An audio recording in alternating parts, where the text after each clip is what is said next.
we were in discussions with him, and the discussions just kept going on, and obviously down to the wire, and we finally were able to get it done. Well, there were rumors circulating, and today it became official. Toronto FC has inked a deal in order to bring in Armando Cooper. That, of course, is a loan that gives TFC the option to sign him heading into next season. It is anticipated that he will arrive in the next coming days. They will evaluate his fitness, but this brings some versatility, Gareth, doesn't it? It does.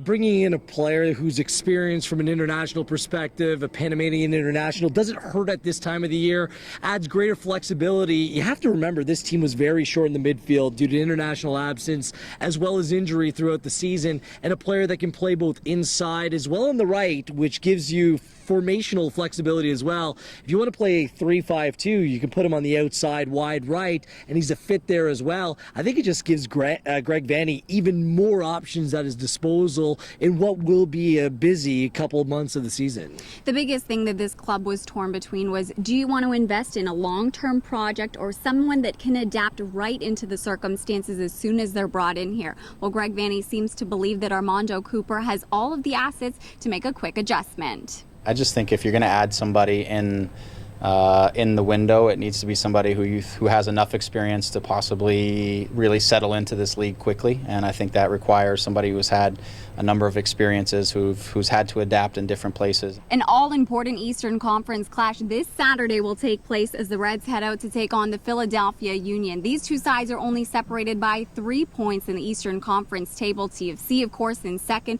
Philadelphia currently sitting in fourth place. And if TFC wants to defeat Philadelphia, it's going to come down to service in better areas. Absolutely, and that's the one thing that let them down last weekend in Houston. Wipe that slate clean, but one thing that's happened and needs to improve upon for this team to move forward is service, especially from wide positions. It's just so vital. You have a target like Josie Altidore.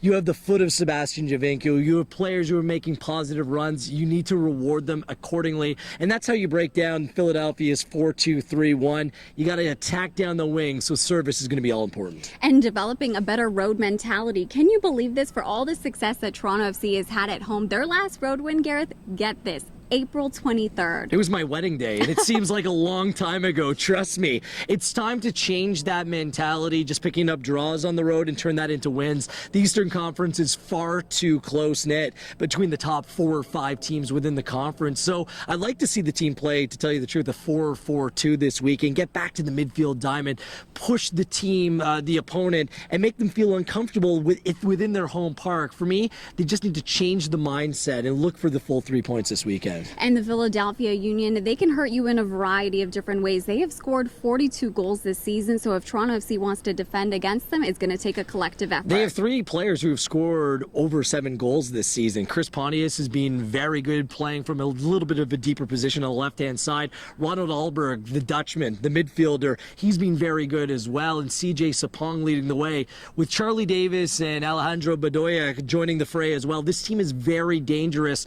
So defending is going to be all important, and this Toronto FC team, I mean, only 2 of their 9 clean sheets have come away from home, so that needs to improve upon. You need to be wary of the secondary runs and make sure that all 11 are in proper defensive positions throughout. And there's certainly optimism on the injury front. Today in training, Justin Morrow was back, Stephen Betashore and Eric Zavaleta, so it looks like they are all ready to travel with TFC this weekend to Philadelphia. That will all be taking place 7 o'clock, Sportsnet 360, and as always, you can follow along the social conversation using the hashtag TFC Live.